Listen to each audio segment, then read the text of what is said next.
Comment investir en immobilier pour obtenir sa liberté financière? Pour obtenir ta liberté financière, il faut que tu t'inspires des gens qui ont réussi, qui ont appliqué des principes fondamentaux qui marchent. Ça, c'est très important.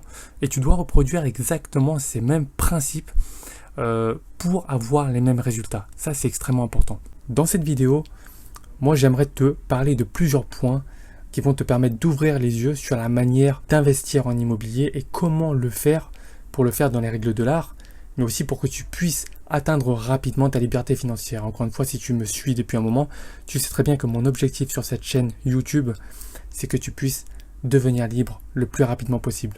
Donc, si ce n'est pas encore déjà fait, je t'invite à t'abonner, c'est très important et tu verras que toutes mes vidéos sont orientées vers ce point précis-là qu'est l'indépendance financière. Et si tu suis toutes mes vidéos, tu pourras y parvenir. En tout cas, je ferai tout pour que tu réussisses. Le premier point que j'ai envie d'aborder dans cette vidéo, c'est arrête d'économiser et investis. Alors attention, quand je dis arrête d'économiser, c'est pas qu'il ne faut pas du tout mettre de l'argent de côté. C'est pas ce que je dis. Il faut dans tous les cas avoir un fonds d'urgence. À quoi correspond ce fonds d'urgence? Tout simplement à 6 mois de ton train de vie. Ton train de vie, c'est toutes tes charges mensuelles, toutes tes charges donc fixes d'une part, donc les loyers, les crédits ou tes dépenses courantes, et qui reviennent de manière récurrente. Donc tout simplement, tu prends ton relevé de compte, tu regardes tes 6 derniers mois, et les charges qui reviennent et qui sont présentes sur ces 6 derniers mois, tu les listes, tu fais le total, et tu multiplies ce total par 6. Et ça correspondra à ton fonds d'urgence. Donc ça, ce sera une somme que tu devras obligatoirement avoir sur un livret qui certes ne rémunère pas beaucoup, mais l'objectif ici, ce n'est pas que ça rapporte, mais que tu puisses te relever en cas d'imprévu. C'est très important, c'est primordial. Donc oui, c'est clair, il est important et intéressant d'épargner, mais dans la limite du raisonnable, donc dans la limite de ton fonds d'urgence, et le reste, tu l'investis. Quand je parle d'investissement, c'est dans différents domaines. La bourse, mais aussi l'immobilier. Si tu avais investi en bourse il y a 10 ans par exemple, tu aurais potentiellement déjà atteint ta liberté financière.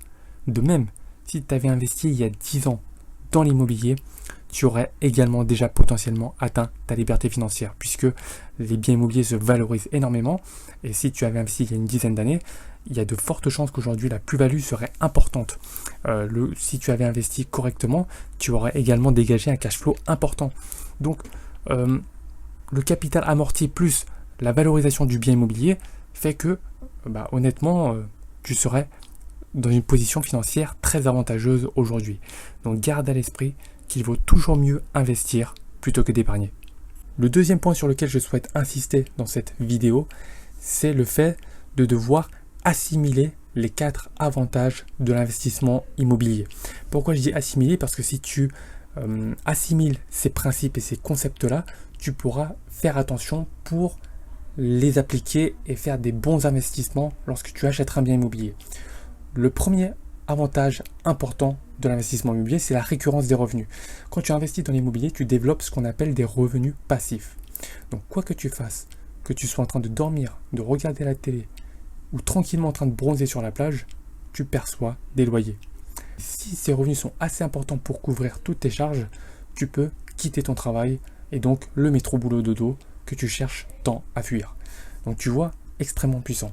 Deuxième avantage important de l'investissement immobilier, l'avantage fiscal. En investissant dans l'immobilier, si tu t'y prends bien et que tu choisis le bon régime fiscal, tu peux vraiment jouer sur la fiscalité et la mettre à ton avantage.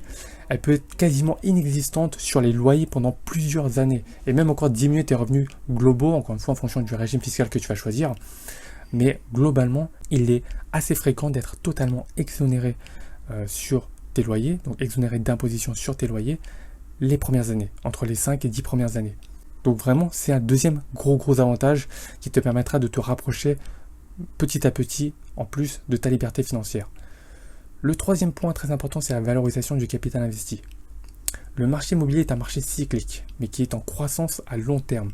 Si tu as choisi la bonne zone géographique, la bonne ville, avec une bonne tension locative et des projets économiques et de développement de l'urbanisme, tes investissements ont de très grandes chances de prendre de la valeur. Et enfin, le quatrième point qui constitue un avantage fondamental de l'investissement immobilier, c'est l'effet de levier par l'emprunt bancaire. L'immobilier est l'un des rares domaines où tu peux commencer à investir sans avoir de capital important comme mise de départ. D'ailleurs, le financement en totalité, c'est-à-dire à 110%, est encore pratiqué aujourd'hui. Donc, ne laisse pas passer ta chance. Troisième point important de cette vidéo, investis proche de chez toi. Et ce pour plusieurs raisons.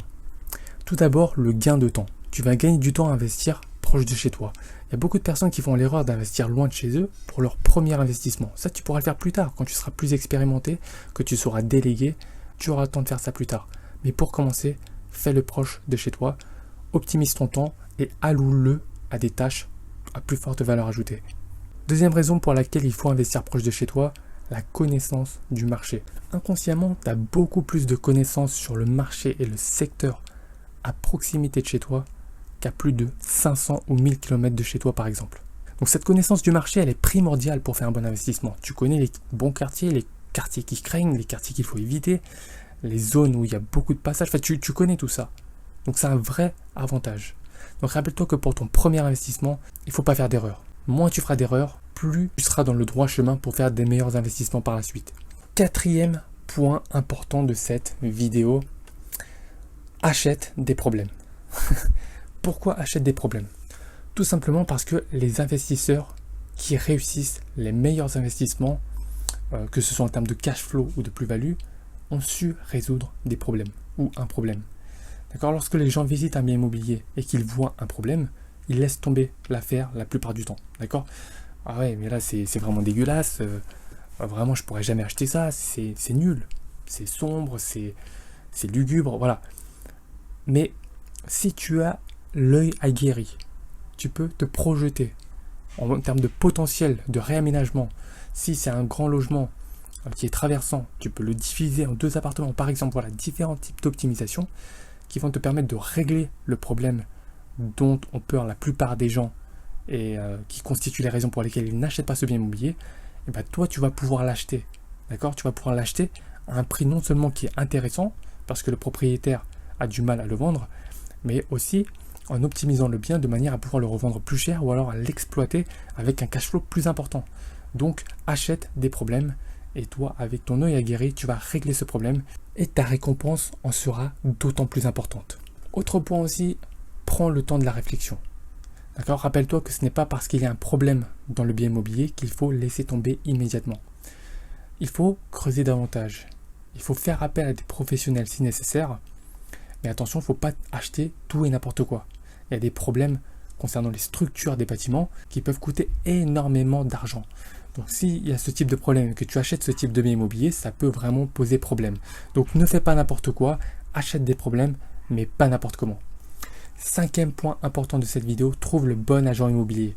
Il est super important pour toi de créer un réseau et d'établir de très bonnes relations avec les agents immobiliers. Moi, pour preuve, j'ai noué des contacts avec les agents immobiliers des villes dans lesquelles j'investis. Et crois-moi, quand il y a une bonne affaire, je fais partie des premières personnes auxquelles ils pensent à contacter pour le bien en question. Et ça te permet de passer devant beaucoup d'autres investisseurs débutants.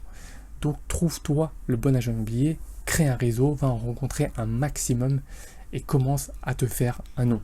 D'accord? C'est très important que les agents te connaissent et t'aient à l'esprit, comme ça, s'ils rentrent un bien potentiellement intéressant, ils vont t'appeler directement. Donc pour conclure cette vidéo, je voudrais te dire que l'immobilier fait partie des meilleurs investissements au monde. La bourse, parce qu'elle est extrêmement passive, mais qui requiert quand même un certain capital de départ, certaines connaissances techniques. La partie immobilier est quand même plus stable, requiert quand même la partie technique, il faut quand même savoir faire les choses. Mais en tout cas, le capital de départ n'est pas primordial. Et ça se traduit d'ailleurs par l'effet de levier du crédit qui, du coup, rend accessible l'investissement immobilier à une large majorité de personnes.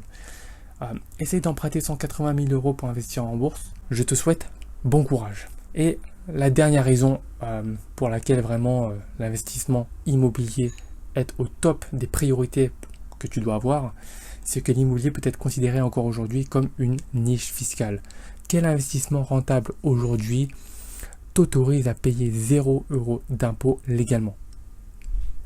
Oui, tu peux toujours chercher, mais moi, je te le dis, c'est l'immobilier. Et moi, je te le dis, l'immobilier te permettra d'atteindre ta liberté financière avec le moins de stress possible.